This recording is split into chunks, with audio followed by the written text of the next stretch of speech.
اب ہم آج کے ٹاپک کی طرف آ جاتے ہیں. حضرت خدیجہ الکبریٰ رضی اللہ تعالیٰ عنہا کا آج یوم وصال ہے. تو مولانا صاحب زمانہ جاہلیت میں بی بی کا کیا مقام تھا؟ بسم اللہ الرحمن الرحیم. النبی اولیٰ بالمؤمنین من انفسہم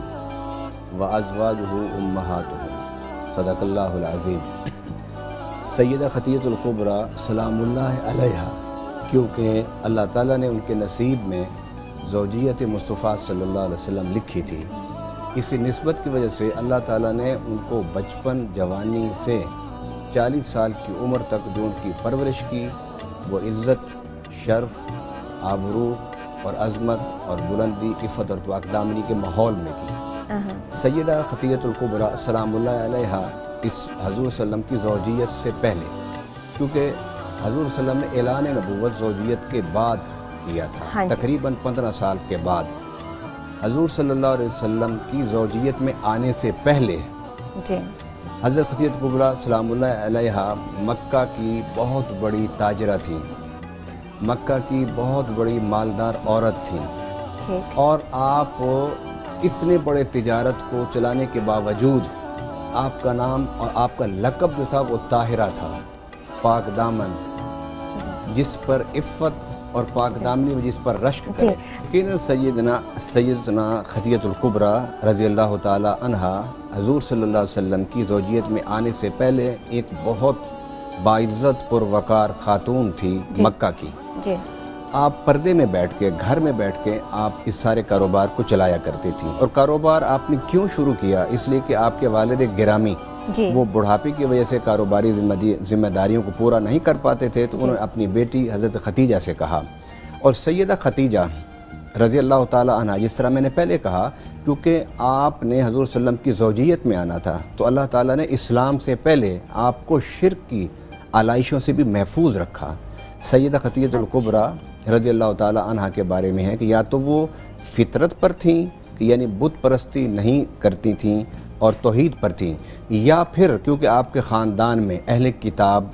یعنی وہ مومن جو حضرت عیسیٰ علیہ السلام، حضرت موسیٰ علیہ السلام پر ایمان رکھتے تھے، وہ بھی موجود تھے. اور ان میں آپ کے ایک تھے چچیرے حضرت ورقہ بن نوفل. ورقہ بن نوفل سے وہ اسلام سے پہلے، حضور صلی اللہ علیہ وسلم کی زوجیت سے پہلے ورقہ بن نوفل کے ساتھ ملتی جلتی تھی، اور ان سے دین کے بارے میں، جو دین عیسوی تھا اس کے بارے میں پوچھتی تھی. سیدہ خدیجہ الکبریٰ رضی اللہ تعالی عنہا نے، کیونکہ نبی پاک صلی اللہ علیہ وسلم کی زوجیت میں آنا تھا، آپ جیسا کوئی اللہ کی مخلوق میں نہیں، بلکہ انبیاء اور رسل میں بھی آپ جیسا کوئی شخصیت نہیں، تو رب العالمین نے آپ کو اسی ماحول کے لیے آپ کی تربیت کی تھی، اور آپ کو دنیاوی طور پر، آپ کو دینی طور پر، آپ کو روحانی طور پر، آپ کو علمی طور پر، فکری طور پر، سماجی طور پر، معاشی طور پر، معاشرتی طور پر رب العالمین نے ساری خوبیوں کا مرکز اور چشمہ بنا دیا. یعنی کہ ہر لحاظ سے پرفیکٹ تھیں وہ.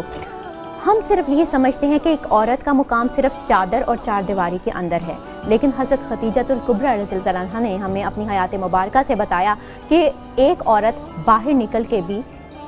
اور کام بھی کر سکتی ہے، بزنس کر سکتی ہے، کوئی ایسا کام کر سکتی ہے جو کریٹیو ہو، انوویشن ہو جس میں. اور آج کل کے دور کو ہم اگر سامنے لے کے آئیں اور بی بی کی زندگی کو سامنے لے کے آئیں، تو ان کی حیات مبارکہ سے ہمیں کیا سبق ملتا ہے؟ یقیناً جو آپ نے بات کی کہ حضرت خدیجہ الکبریٰ رضی اللہ تعالی عنہا ایک سوشل ورکر تھیں، سوشل خاتون تھیں، سماجی خدمات سر انجام دیتی تھی. اب اس بار اگر کوئی یہ کہے کہ یہ تو اسلام سے پہلے کا زمانہ تھا جس میں آپ تجارت کرتی تھیں، اس لیے اسلام سے جو پہلے کی باتیں ہیں ان کو حجت نہیں بنایا جا سکتا. مگر آپ دیکھ لیجئے کہ حضور صلی اللہ علیہ وسلم کے نکاح میں آنے کے بعد حضرت خدیجہ نے پھر بھی کاروبار جاری رکھا. اچھا پھر حضور صلی اللہ علیہ وسلم کے نکاح میں آنے کے بعد 15 سال آپ نے تجارت کی. اب دیکھنا یہ ہے کہ اسلام میں عورت کا گھر سے باہر نکل کے یا گھر کے اندر بیٹھ کے سماج اور معاشرے کی خدمت سر انجام دینا، کاروبار کرنا، تعلیم دینا یا دیگر سرگرمیوں میں حصہ لینا، کیا اس کی اجازت ہے یا نہیں؟ جب حضور صلی اللہ علیہ وسلم کی شادی ہو گئی تو 10 سال اسلام کے زمانہ میں حضرت خدیجہ الکبریٰ رضی اللہ تعالیٰ نے وقت گزارا، اور اس میں بھی رسول اللہ صلی اللہ علیہ وسلم نے خود اور نہ خدا نے ان کو روکا. اب یہاں پر ایک بات بڑی ضروری ہے جس پر آپ پہلے بھی گفتگو کر چکی ہیں کہ آج عورتوں کے حوالے سے یہ جو سماج ہے ہمارا، ہاں جی۔ یہ ہمیں ایسے لگتا ہے جس طرح دور جاہلیت کا زمانہ ہو۔ بالکل، یہاں پہ ایک عورت گھر سے باہر نکلتی ہے اور اسے اچھی نگاہ سے نہیں دیکھا جاتا۔ ایک تو یہ ہے نا کہ نہیں دیکھا جاتا، دوسرا یہ ہے کہ اب یہاں پر کوئی عورت کسی لڑکے کو، فیملی میں ہوتا ہے انسان، شادیوں میں خوشی میں دوسرے سے ملتا ہے جلتا ہے دیکھتا ہے، اگر اسے دیکھنے کے بعد کوئی لڑکا اس کو با کردار اچھا لگتا ہے، وہ اپنے ماں باپ سے کہے اور اس کے ماں باپ لڑکی کے والے اب لڑکے کو پروپوزل دیں تو اسے بہت معیوب سمجھا جاتا ہے، جبکہ یہ بات ہرگز قرآن و سنت کے منافی ہے۔ ہمیں اپنی سوچوں کو بدلنا ہوگا، ایک بات۔ دوسری بات یہ ہے کہ دور جاہلیت میں، یہ دور جاہلیت تھا نا جس میں حضرت خدیجہ کبریٰ نے یہ کیا، اور اس کے بعد نبی پاک صلی اللہ علیہ وسلم نے اس پر عمل کیا، آپ نے ان کی آفر کو قبول کیا۔ اگر رسول اللہ صلی اللہ علیہ وسلم ان کی آفر کو قبول نہ کرتے پھر بھی سوچا جا سکتا تھا کہ کیا لڑکی والے جو ہیں وہ پروپوز کر سکتے نہیں کر سکتے۔ آپ نے نہ صرف قبول کیا بلکہ اپنی زوجیت میں انہیں قبول کیا، اور پھر دیکھیے کہ حضرت خدیجہ کبریٰ وہ ام المؤمنین ہیں، وہ حضور کے زوجہ ہیں جنہوں نے نبی پاک صلی اللہ علیہ وسلم کے ساتھ تقریباً 24 سال تنے تنہا گزارے۔ آپ کے اس دور میں کوئی اور زوجہ آپ کے ساتھ شریک نہیں تھی،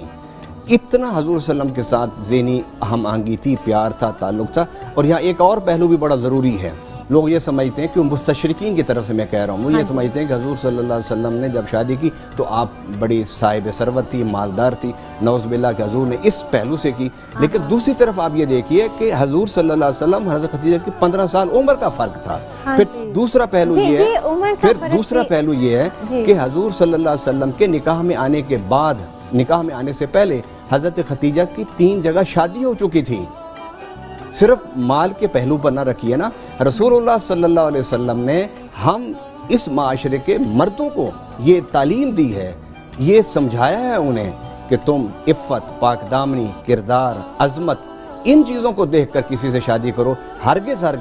جوانی، پیسہ اور مال و دولت دیکھ کے شادی نہ کرو۔ اس لیے رسول اللہ صلی اللہ علیہ وسلم نے فرمایا کہ اگر تم بیوہ عورت سے شادی کرتے ہو تو اس کا اجر اللہ کے نزدیک یہ ہے کہ کل قیامت کے دن رب العالمین کسی انسان کو اس طرح عزت اور قدر دینے کی وجہ سے قیامت کے دن اللہ تمہیں بھی عزت دے گا اور جنت میں اعلیٰ مقام عطا فرمائے گا۔ سبحان اللہ۔ خاتون جنت کی جنت جن کے قدموں تلے،